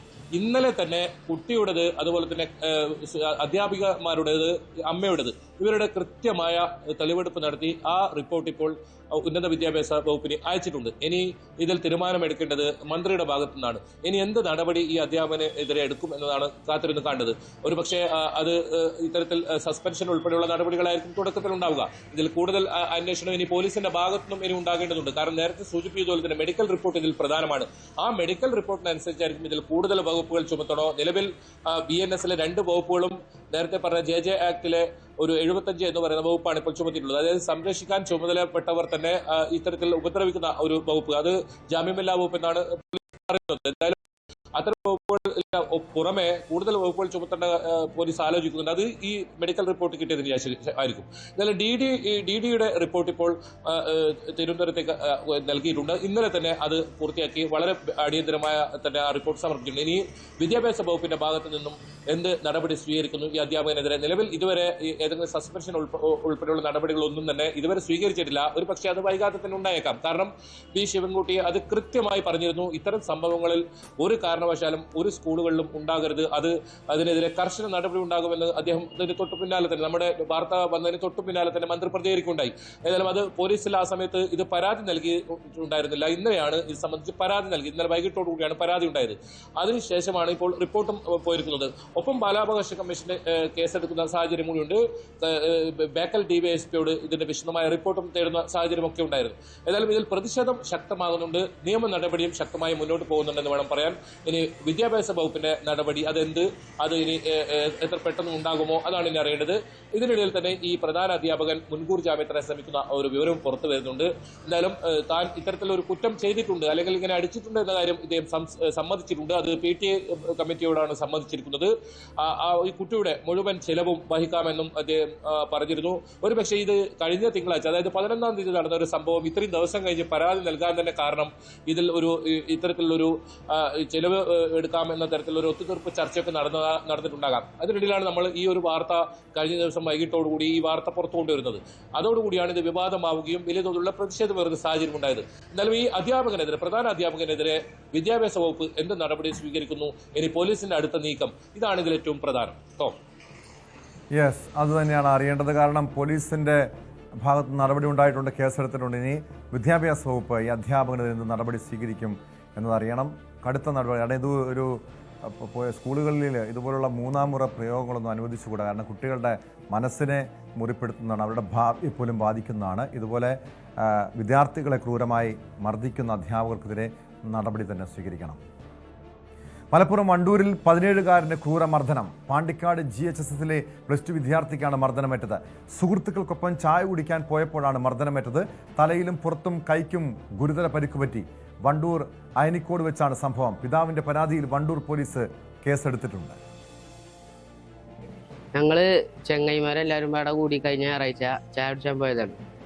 അതില് ഒരു സംഘം വന്നാണ്ട് അവര് 6 ആളൊക്കെ ഉണ്ടാവും. ഒരു വന്നാണ്ട് അടി തുടങ്ങി. അടി കഴിഞ്ഞിട്ട് ഞങ്ങൾക്ക് മനസ്സിലായത് സ്കൂളിൽ 10ാം ക്ലാസ്സിൽ നടന്ന പ്രശ്നമാണ്. അതില് ജാക്കി ലിവർ കൊണ്ടും പിന്നെ കല്ല്, ചാവി, കുറേ സാധനം കൊണ്ടൊക്കെ കുത്തി കണ്ട് അടിച്ചു. മൂത്തൊക്കെ തലയിൽ കൂടെ ഒക്കെ ആകെ അടിച്ചിന്. ഒരു കല്ലുകൊണ്ട് പുറകെ ആകെ മുറിയായി. തല്ല് കഴിഞ്ഞ അവിടെ ആരും പിടിച്ചേക്കാൻ നിന്നിട്ടൊന്നുമില്ല. തല്ല് കഴിഞ്ഞിട്ട് മനസ്സിലായത് 10ാം ക്ലാസ്സിൽ എന്തോ പ്രശ്നം ഉണ്ടായി. അതിന്റെ ഇതിലാണ് ഓല് വന്നത്. അത് ഞങ്ങൾ പെട്ടെന്ന് എല്ലാവരും പാടെ വന്നപ്പോൾ കാറിൽ കയറിയാണ്ട് ഹോസ്പിറ്റലിൽ പോയി കിടപ്പെട്ടു. വിശദാംശങ്ങളുമായി മലപ്പുറത്ത് നിന്ന് CB അനുമതി ചേരുന്നുണ്ട്. അനുമതി, സ്കൂളുകളിലും പരിസരങ്ങളിലൊക്കെ വിദ്യാർത്ഥികൾ ആയുധങ്ങളുമായി എത്തുന്നു. ഇവിടെ ജാക്കി ലിവർ കൊണ്ട് അടിച്ചു എന്നാണ് വിദ്യാർത്ഥി മാധ്യമങ്ങളോട് വ്യക്തമാക്കിയിരിക്കുന്നത്. എന്താണ് സംഭവത്തിന് പിന്നിൽ? ആരാണ് ഈ ആക്രമണം നടത്തിയത്? പോലീസ് എന്ത് നടപടിയാണ് ഇതുവരെ സ്വീകരിച്ചിരിക്കുന്നത്?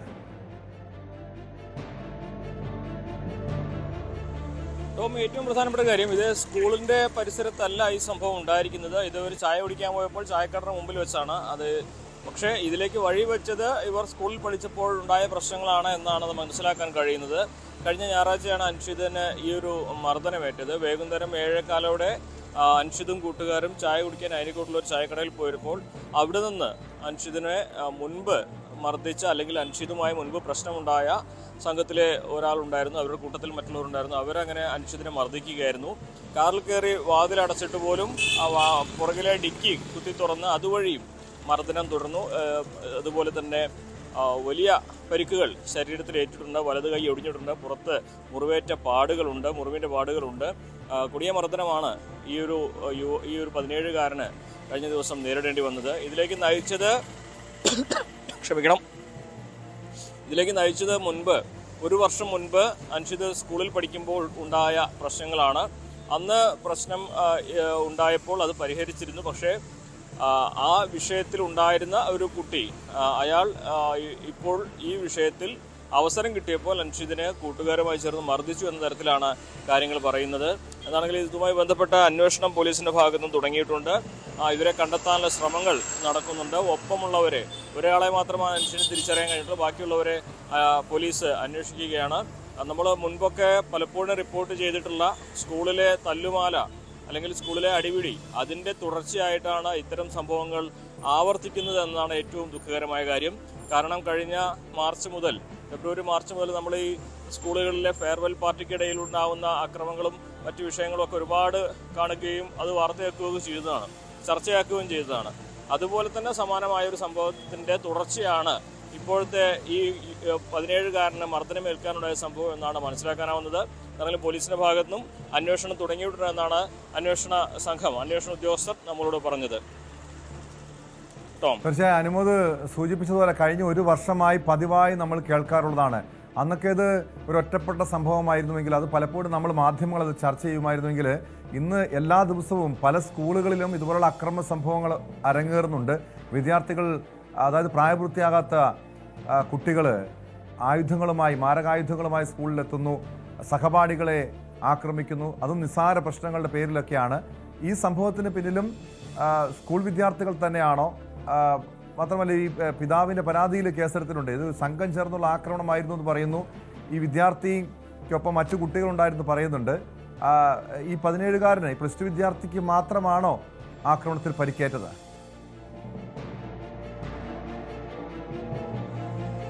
നിലവിലെ പരിക്ക് അനിശ്ചിതന് മാത്രമാണുള്ളത്. അതുമാത്രമല്ല, ഇതുമായി ബന്ധപ്പെട്ട് ഈ അനിശ്ചിതനെ അറിയുന്ന, അനിശ്ചിതന് പരിചയമുള്ള ആ യുവാവിനൊപ്പം അല്ലെങ്കിൽ അയാൾക്കൊപ്പം മറ്റുള്ളവരും ഉണ്ടായിരുന്നു. അവരൊക്കെ സ്കൂളിൽ പഠിക്കുന്നവരാണോ മുമ്പ് പഠിച്ചിരുന്നവരാണോ എന്ന് വ്യക്തമായിട്ടില്ല.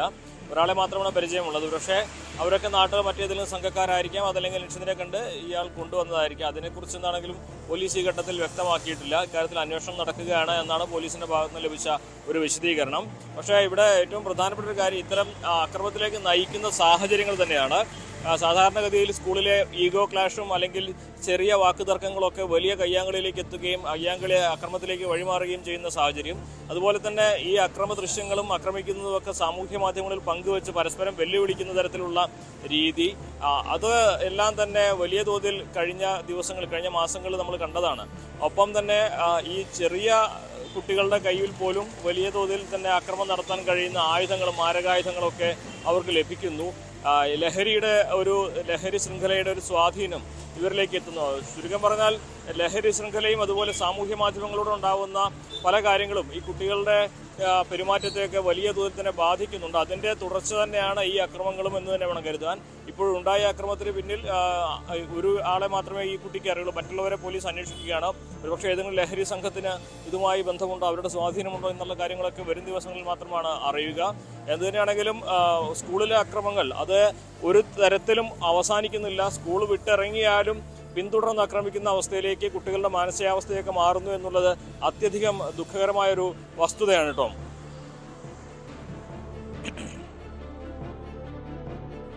വ്യക്തമാണ്. CV അനുമോദാണ് മലപ്പുറത്തുനിന്ന് വിവരങ്ങൾ നൽകിയത്. ഇതുപോലെ സ്കൂളുകളിൽ അക്രമ സംഭവങ്ങൾ അരങ്ങേറുന്നത് പതിവാകുന്നു. സ്കൂൾ അധികൃതർ മാത്രമല്ല, നമ്മുടെ പോലീസിൻ്റെയും സമൂഹത്തിൻ്റെയും ഒരു അതീവ ശ്രദ്ധയും കരുതലും ജാഗ്രതയും ഈ വിഷയത്തിൽ അനിവാര്യമാണ്. കൊല്ലം പത്തനാപുരത്ത് ഓൺലൈൻ ഗെയിമിന് അടിമപ്പെട്ട യുവാവ് ജീവനൊടുക്കിയ ഒരു വാർത്ത കൂടി വിശദമായി പരിശോധിക്കണം. അതിലേക്ക് എത്താം ഇടവേളയ്ക്ക് ശേഷം.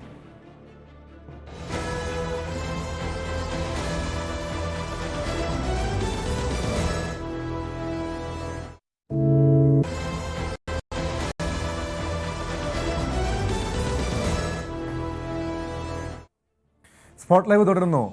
ഓൺലൈൻ ഗെയിമിന് അടിമകളായ കുട്ടികളുടെയും യുവാക്കളുടെയും ജീവിതം മരണമുനമ്പിലാണ്. ഗെയിമുകൾക്ക് അടിമപ്പെട്ടാൽ പിന്നീട് അവരെ നിയന്ത്രിക്കുന്നത് സ്വന്തം തലച്ചോറാകില്ല.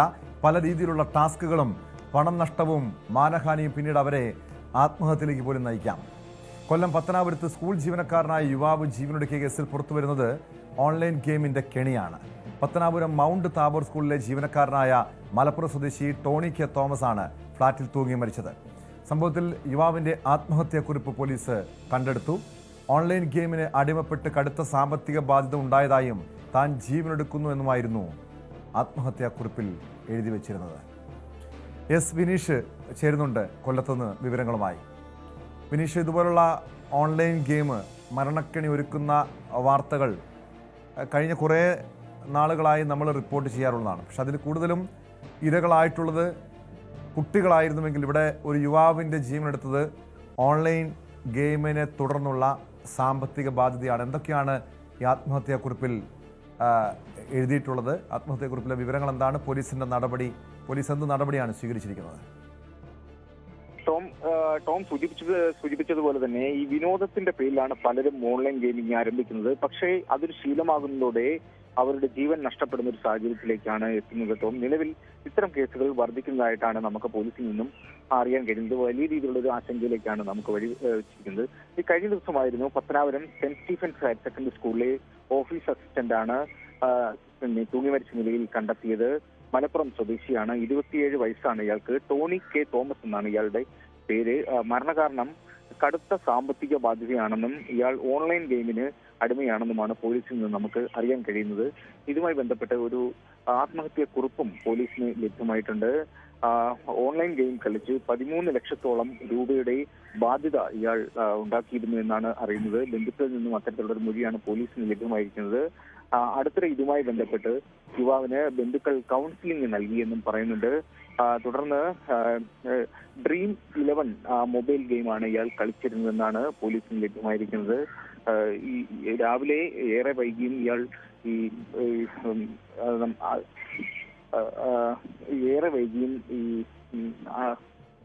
സ്കൂൾ തുറക്കുന്നത് ഇദ്ദേഹമാണ്. സ്കൂൾ തുറക്കാതെ വന്നതോടുകൂടിയാണ് യുവാവിനെ തിരക്കി ചെല്ലുകയും യുവാവ് താമസിച്ചിരുന്ന ഫ്ളാറ്റിൽ തൂങ്ങി മരിച്ച നിലയിൽ കാണുകയും ചെയ്തത്. സംഭവവുമായി ബന്ധപ്പെട്ട് പത്തനാപുരം പോലീസ് കേസെടുത്തിട്ടുണ്ട്. തുടർ നടപടികളിലേക്ക് നീങ്ങുന്നുണ്ട്. അപ്പോ ഈ പറഞ്ഞ നമ്മൾ ഈ ഗെയിമുമായിട്ട് തീർച്ചയായും അത് അങ്ങനെ എത്ര നാളായി ഈ ടോണി കെ തോമസ് ഈ യുവാവ് ഈ ഓൺലൈൻ ഗെയിം ഉപയോഗിക്കുന്നുണ്ട്? മാത്രമല്ല ഇടയ്ക്ക് അത് വീട്ടുകാർക്ക് ബോധ്യപ്പെട്ട് ഇയാൾ മൊബൈലിന് അടിമയാണെന്ന് ബോധ്യപ്പെടുന്നു. പിന്നീട് കൗൺസിലിംഗ് നൽകുന്നു. അതിനുശേഷം ഈ സ്മാർട്ട് ഫോൺ ഉപയോഗിക്കാത്ത സാഹചര്യം പോലും ഉണ്ടായി. ഒരു സാധാ ഫോണിലാണ് ഇയാൾ ഉപയോഗിച്ചിരുന്നത്. പക്ഷേ പിന്നീട് എന്താണ് സംഭവിച്ചതെന്ന് അറിയണം. ഇത്രയധികം സാമ്പത്തിക ബാധ്യതയ്ക്ക് കാരണം എന്താണെന്ന് അറിയണം. ടോം ഇയാളുടെ അക്കൗണ്ടും അതുപോലെ തന്നെ ഈ ഫോണും പോലീസ് സൈബർ സെല്ലിന്റെ സഹായത്തോടു കൂടി അന്വേഷണം നടക്കുന്നുണ്ട്. അപ്പോൾ കൂടുതൽ വ്യക്തത അതിൽ വരാനുണ്ട്. അപ്പൊ നിലവില് ഈ പറയുന്ന 13 ലക്ഷത്തോളം രൂപയുടെ വലിയ കടുത്ത സാമ്പത്തിക ബാധ്യതയാണ് ഇയാൾ വരുത്തിയത്. ഈ വീട്ടുകാർക്ക് ഇത് കൃത്യമായി അറിയാമായിരുന്നു. വീട്ടുകാർ അടുത്ത സമയത്ത് ഇയാളുടെ ഫോൺ വാങ്ങി വെക്കുന്ന സാഹചര്യം ഉണ്ടായി. അങ്ങനെ ഒരു കീപാഡിന്റെ ഫോൺ ഇയാൾക്ക് താൽക്കാലിക ഉപയോഗത്തിനായി നൽകുകയും ചെയ്തു, ജോലി സംബന്ധമായ കാര്യത്തിൽ. അങ്ങനെയാണ് ഈ പത്തനാപുരം മൗണ്ട് ടാബൂറിൽ അയാൾ ജോലിയിൽ ഏർപ്പെടുന്നതും. അങ്ങനെ ഇയാൾക്ക് ഈ ഗെയിം കളിക്കാൻ കഴിയാത്തൊരു സാഹചര്യത്തിലേക്ക് എത്തി നമുക്കറിയാൻ കഴിയുന്നു. അങ്ങനെയാണ് ഇയാളുടെ സൗഹൃദത്തിൽ നിന്നും കുറച്ച് പൈസകൾ ശേഖരിക്കുകയും അങ്ങനെ ഇയാൾ മറ്റൊരു ആൻഡ്രോയിഡ് ഫോൺ മേടിച്ചിട്ട് വീണ്ടും ഈ ഗെയിമിലേക്ക് എത്തി എന്നുള്ളതാണ് വലിയ ഗൗരവമുള്ള ഒരു കാര്യമാണ്. പക്ഷേ അങ്ങനെ വന്നപ്പോഴാണ് ഇയാളുടെ ഈ ഒരു ജീവൻ നഷ്ടപ്പെടുന്ന സാഹചര്യത്തിലേക്ക് എത്തിയതെന്ന് ഈ മരണക്കുറിപ്പിൽ തന്നെ വ്യക്തമാക്കുന്നുമുണ്ട്. പോലീസ് ഇതുമായി ബന്ധപ്പെട്ടുള്ള അന്വേഷണം ആരംഭിച്ചിട്ടുണ്ട്. എന്തായാലും മൃതശരീരം പാരിപ്പള്ളി മെഡിക്കൽ കോളേജിലായിരുന്നു. പോസ്റ്റ്മോർട്ടം നടപടികൾക്ക് ശേഷം ബന്ധുക്കൾക്ക് വിട്ടു നൽകിയിട്ടുണ്ട്. മലപ്പുറം സ്വദേശിയാണ്. ഇത്തരം സംഭവങ്ങൾ ആവർത്തിക്കുന്നത് വളരെ ഗൗരവകരമാണ് തോന്നുന്നു. തീർച്ചയായും വിനീഷ്, നമുക്കറിയാം ഇതുപോലെ മരണക്കെണി ഒരുക്കുന്ന നിരവധി ഗെയിമുകൾ നമ്മുടെ ഫോണുകളിലുണ്ട്. പലപ്പോഴും കുട്ടികളൊക്കെ ഇതുപോലെ ആത്മഹത്യ ചെയ്തിരുന്നത് ഈ ഗെയിമുകൾ മുന്നോട്ട് വയ്ക്കുന്ന ചില ടാസ്കുകൾ ചെയ്താണ്. പക്ഷെ ഇവിടെ അത്തരം ടാസ്കുകളല്ല, ഇതൊരു ഗെയിമാണ്. അത് പണം മുടക്കിയുള്ള ഗെയിമാണ്. ആ ഗെയിമിൻ്റെ സ്വഭാവം എന്താണെന്ന് മനസ്സിലായിട്ടുണ്ടോ? മാത്രമല്ല പോലീസ് അന്വേഷണം ആരംഭിച്ചിട്ടുണ്ട്. ഇതിൽ എന്താണ് സംഭവിച്ചതെന്ന് കണ്ടെത്തണമെങ്കിൽ വിശദമായി തന്നെ അന്വേഷിക്കണം. ഈ സൈബർ സെല്ലിന്റെ സഹായത്തോടു കൂടിയാണോ പോലീസിന്റെ അന്വേഷണം? തീർച്ചയായും അങ്ങനെ തന്നെയാണ് അറിയാൻ കഴിയുന്നത്. ഈ ഡ്രീം 11 മൊബൈലിലാണ് ഗെയിമാണ് ഇയാൾ കളിച്ചിരുന്നതെന്ന് പറഞ്ഞു. ആദ്യം ഇയാൾക്ക് കുറച്ച് സാമ്പത്തികം ലഭ്യമായിരുന്നു. തുടർന്ന് ഈ ഗെയിമിന് അടിമപ്പെട്ടതിനോട് ആണ് ഇയാളിൽ നിന്നും പൈസ നഷ്ടപ്പെട്ടത്. അങ്ങനെ കൂടുതൽ പൈസ ഇതിനു വേണ്ടി ഇയാൾ ചിലവഴിച്ചു. കടം വാങ്ങി ചിലവഴിച്ചു. മറ്റ് ഓൺലൈൻ ആപ്ലിക്കേഷൻ വഴിയൊക്കെ ലോൺ എടുത്തിട്ട് ഈ ഗെയിമിൽ ഇൻവെസ്റ്റ് ചെയ്തു എന്നൊക്കെയാണ് നമുക്ക് അറിയാൻ കഴിയുന്നത്. ഇതുമായി ബന്ധപ്പെട്ട് കൂടുതൽ അന്വേഷണം നടക്കുന്നുണ്ട്. അപ്പോൾ എന്തായാലും വലിയ കടുത്ത ഒരു സാമ്പത്തിക ബാധ്യത ഈ യുവാവിന് ഈ ചെറുപ്രായത്തിൽ തന്നെ ഉണ്ടായി. 27 വയസ്സാണ് പ്രായം. അതുപോലെ തന്നെ വിവാഹിതനല്ല. അപ്പം ഈ ഒരു സാഹചര്യത്തിൽ ഇത്രത്തോളം ബാധ്യത വന്നപ്പോഴാണ് ഈ വീട്ടുകാർ ഇതിനെക്കുറിച്ച് അന്വേഷിക്കുകയൊക്കെ ചെയ്തത്. അങ്ങനെ ഇയാൾക്ക് ഇതിൽ നിന്നും മാറണം എന്നൊക്കെ ആഗ്രഹമുണ്ടായിരുന്നു. കൗൺസിലിംഗ് നൽകി. പക്ഷേ ഇതിൽ നിന്നും കരകയറാൻ സാധിക്കാത്തൊരു സാഹചര്യത്തിലേക്ക് അദ്ദേഹത്തിന്റെ മൈൻഡ് എത്തി. അങ്ങനെയാണ് വീണ്ടും ഈ ഞാൻ നേരത്തെ സൂചിപ്പിച്ചതുപോലെ തന്നെ ഇയാളുടെ ആൻഡ്രോയിഡ് ഫോൺ വരെ വീട്ടുകാർ മേടിച്ചു വെച്ച സാഹചര്യം ഉണ്ടായി. അതിൽ നിന്ന് എല്ലാം കുറെ മാറ്റപ്പെടട്ടെ എന്ന് കരുതിയിട്ടാണ്. പക്ഷേ അയാൾ വീണ്ടും മറ്റൊരു ഫോൺ വാങ്ങുകയും ഈ ഗെയിമിലേക്ക് എത്തുകയും ചെയ്തു. വീണ്ടും കൂടുതൽ പണം സമ്പാദിക്കണം, ഈ ബാധ്യതകൾ മാറ്റണം എന്നുള്ള ഉദ്ദേശത്തോടെ ആകാം ഈ യുവാവ് വീണ്ടും ഗെയിം കളിച്ചത്. പക്ഷേ വീണ്ടും അയാൾ ഈ ചതിക്കുഴിയിലേക്ക് പെടുന്ന സാഹചര്യമുണ്ട്. വലിയ സാമ്പത്തിക ബാധ്യതയിലേക്ക് എത്തി. എന്തായാലും കടുത്ത സാമ്പത്തിക ബാധ്യതയെ തുടർന്നാണ് യുവാവിന്റെ ജീവൻ നഷ്ടമായിരിക്കുന്നത് എന്നാണ് അയാളുടെ മരണക്കുറിപ്പിൽ പറയുന്നത്. പോലീസ് ഇതുമായി ബന്ധപ്പെട്ടുള്ള അന്വേഷണം ആരംഭിച്ചിട്ടുണ്ട്. സൈബർ സെല്ലിന്റെ സഹായത്തോടു കൂടിയാണ് ഈ ഗെയിമിന്റെ സ്വഭാവം അടക്കം പോലീസ് ഇപ്പോൾ അന്വേഷിച്ചു വരികയാണ്. എത്ര രൂപ ഇതിൽ നഷ്ടപ്പെട്ട് ഇതുമായി ബന്ധപ്പെട്ട് മറ്റ് വ്യക്തമാണ്. എസ് വിനീഷാണ് കൊല്ലത്ത് നിന്ന് വിവരങ്ങൾ നൽകിയത്. ഈ ഓൺലൈൻ ഗെയിമുകൾ, ഓൺലൈൻ ആപ്പുകളൊക്കെ പല രീതിയിലുള്ള മരണക്കെണിയും ഒരുക്കുന്നുണ്ട്. നമുക്കറിയാം, കഴിഞ്ഞ വർഷം, ഒരു വർഷം മുൻപാണ് എറണാകുളത്ത് കൊച്ചി കടമുക്കുടിയിൽ ഓൺലൈൻ ആപ്പിന് അടിമപ്പെട്ട് ഓൺലൈൻ ആപ്പിൻ്റെ കെണിയിൽ കുരുങ്ങി പണം നഷ്ടപ്പെട്ട് ഈ ഓൺലൈൻ സംഘത്തിൻ്റെ ഭീഷണിയെ തുടർന്ന് ഒരു കുടുംബത്തിലെ 4 പേര് മരിച്ചത്. ഇതുപോലുള്ള കേസുകൾ പലപ്പോഴും റിപ്പോർട്ട് ചെയ്യാറുണ്ട്. നമ്മൾ ഓർക്കുക, ഈ ഓൺലൈൻ ഗെയിം കളിക്കുമ്പോൾ തുടക്കത്തിലൊരു കൗതുകമാകാം, പക്ഷേ ഇതിൻ്റെ അടിമത്തത്തിലേക്ക് നമ്മൾ മാറുന്നത് നമ്മൾ പോലും അറിയാറില്ല. ഏറ്റവും ഒടുവിൽ വലിയ സാമ്പത്തിക ബാധ്യതയും മാനഹാനിയും ഒക്കെ ഉണ്ടാകുമ്പോഴാണ് ജീവിതം കൈവിട്ടു പോയെന്ന് തിരിച്ചറിയുക. അതുകൊണ്ട് തന്നെ ഇതുപോലുള്ള ആപ്പുകൾക്ക് നമ്മൾ അടിമകളാകുന്നുവെന്ന് തോന്നുമ്പോൾ അതിൽ നിന്നും തിരിച്ചു വരാനുള്ളൊരു മനോഭാവമാണ് ഉണ്ടാകേണ്ടത്. പക്ഷേ ഈ ടോണി കെ തോമസ് എന്ന യുവാവ്, സ്കൂൾ ജീവനക്കാരൻ, ഇത് തിരിച്ചറിഞ്ഞപ്പോഴേക്കും അയാളുടെ ജീവിതം കൈവിട്ടു പോയിരുന്നു. സ്പോട്ട് ലൈവ് പൂർണ്ണമാകുന്നു. നമസ്കാരം.